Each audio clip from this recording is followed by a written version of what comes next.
دوستو، ایک شخص کا اونٹ بہت روتا تھا۔ وہ شخص ہمارے نبی پاک صلی اللہ علیہ وآلہ وسلم کی خدمت میں حاضر ہوا اور عرض کرنے لگا کہ یا رسول اللہ، میرا اونٹ بہت روتا ہے۔ آپ صلی اللہ علیہ وسلم تو جانوروں کی بولیاں جانتے ہیں، کیا آپ پتہ لگا سکتے ہیں کہ اونٹ کیوں روتا ہے؟ تو نبی پاک صلی اللہ علیہ وآلہ وسلم نے ارشاد فرمایا کہ جاؤ اپنے اونٹ کو لے کر آؤ۔ وہ شخص بھاگا گیا اور اپنے اونٹ کو نبی پاک کی خدمت میں پیش کیا۔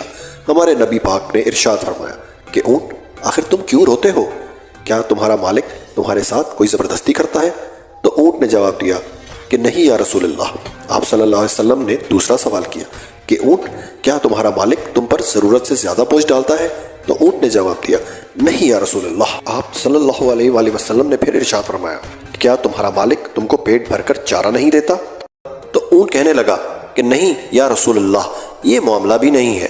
تو پھر آپ صلی اللہ علیہ وسلم نے ارشاد فرمایا کہ اونٹ، مجھے یہ بتاؤ کہ تم رات کو روتے کیوں ہو؟